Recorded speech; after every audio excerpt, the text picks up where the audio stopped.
Hey guys, I hope you're having a good weekend. So I thought I'd just make a quick video here, just answering a question and a point that gets pointed out quite a lot to me, which is about track listing on my channel. Now, the reason that I don't post the track list straight away is really to do with the philosophy that I have in regards to mixes and trance and the general aura of the channel, which is that I'm trying to keep like an analog feel here. I'm trying to keep a little bit of the magic that probably sucked us all into this music initially.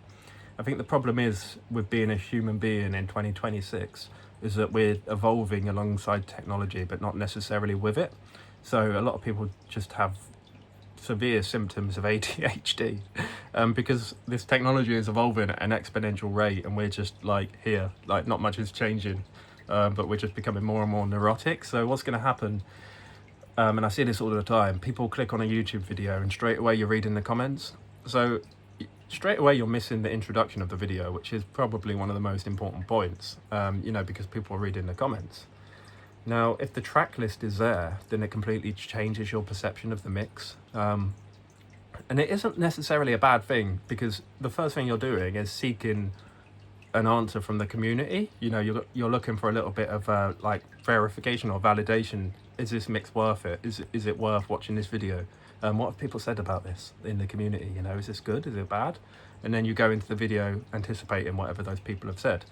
But if I post the track list straight away, then what it does is I think it removes a little bit of the essence of trance music. Now, I create these journeys and I record them and then I upload them. And if I straight away post the track list, then you guys know what's coming a little bit. So let's just say you know this music pretty well. You're going to go straight down to the track list as soon as you click the video, and you're going to know what's coming. So let's just say you only know one of those tracks. You know that track, so it puts you in a different place. You're then standing in a different place to if you had no idea what I'm going to play. Now, you guys coming to my mixes and watching me do the mixes and listening to the mixes that I make, you need an element of trust that I'm good, and that I'm going to take you on a good journey that's worth your time. Because if I was rubbish, you could be like, well, I'm wasting my time here, this is not worth it, because I've got no idea what he's going to play, and it could just be rubbish. So you do need that element of trust, and that's something that can only come with time. When you listen to so many mixes or so much music from a person, and then you're like, okay, like I know this person, I know pretty much their style and what they're going to do, and then you can count on getting that each time. But yeah, so let's just say you read the track list and it says good for me, above and beyond. In your head you're going, well, that's a 138, that's a banging club track, and that's in the middle. So then straight away you're anticipating that track, and even if you're not doing it like intentionally, it's gone into your subliminal because you know it's coming up. So it definitely alters the way that you experience the music. Now, if you're listening to trance DJs, you'll find that a lot of it is the way that tracks are blended. It's a very technical thing, and there's a real beauty in it. And if you listen to some of my transitions that I do, sometimes I can be teasing an element from a track way before it actually comes in.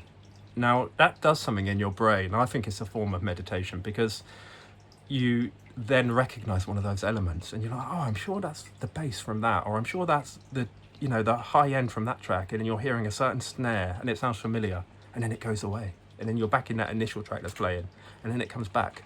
And that is doing something cognitively, I'm pretty sure, that just takes you to another space. That is the heart of trance to me. That is what trance music is all about, is that slow development of rhythms and basses and little melodic elements. And I'll loop a vocal round and you'll be like, wow, I'm sure that's that. And then if you're right, the payoff for that, anticipating it for like a minute and a half, and then the track drops and it's exactly what you thought it was. That is what trance music is all about, I think. That is the magic of trance. Now, if you just go straight down to the description and you read the track list, then that is taken away from you. You get robbed of that. Now, I'm not saying that this is the right way to do it or the wrong way to do it. I follow people on YouTube, a handful of really amazing DJs who I've actually ended up good friends with just from, like emails and stuff, and getting to know each other and just being really passionate about their content and what they're doing. And everyone else does it different. They post a track list. A lot of people, and this is one thing I don't like on YouTube, purely because it's a magnetic thing. So if you make chapters on the video, you'll notice on your phone, so let's just say you've got 10 tracks, then it splits the mix up into 10, but the slider then becomes magnetic. So if you want to go back to a little bit and you try and do that, it will skip all the way back. That's so frustrating for me. It makes the video really ugly then, because like the interface is really frustrating, because I just want to skip back like 1 minute, but it goes and it jumps like magnetically to the last chapter that was played. So that's annoying, and I don't like that. But if you know, that's just my take on this stuff. I'm a bit weird, as you can tell. Yeah, so I grew up basically when I was a little kid. I had a little purple cassette recorder that could record straight from the radio onto tapes. This is in the late 90s. And I didn't know what trance was, but I knew there was some kind of magic in those tracks. ATB, Till I Come, Better Off Alone. Back when trance music was in the charts, and you would stay up on a Saturday night waiting to hear those tracks. And I didn't, like I said, I didn't know what trance was, but I just knew it felt really special. So it's like a 4 or 5 year old. I was waiting to hit record all evening, sometimes for like 3 or 4 hours, just waiting with my little headphones on. And then you've gone through that process of obtaining that piece of music, and it's very intentional and it's magic. And then you've got it. You know, you've put in that work to obtain that piece of music, and then you can listen on Monday after school or before, and it just sets you off on the right foot. And I think that is one of the things with technology, of having everything on demand. It is amazing, it really is. But there should be a limit to it. Because if I can just hear any piece of music at any time, which I can, then it's a bit overwhelming. You know, wasn't life a bit better when you had an iPod with 2 gigabytes of space? That meant you were so, you know, you went through everything with a fine-toothed comb, and you only put the stuff that really mattered to you the most. These days, it's unlimited. You know, all you do is click a little heart and it's there for you.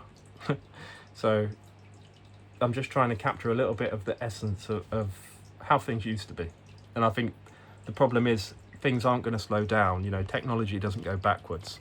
So I think it's really important we try and preserve that era and that time when you did have to go through things methodically, and it was a much more intentional time. Things are only going to become more and more on demand. So the days are gone, you know, going to HMV and buying CDs, or Virgin Megastore as it was back in the day.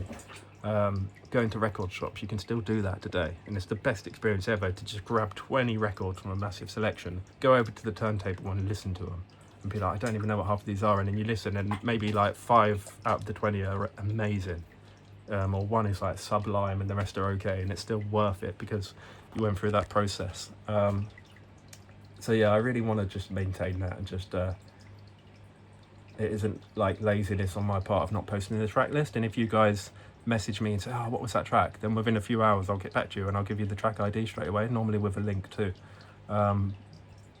Because I'm not trying to like gatekeep it or hoard it. I just want to maintain the authenticity of trance as it used to be. Okay, peace.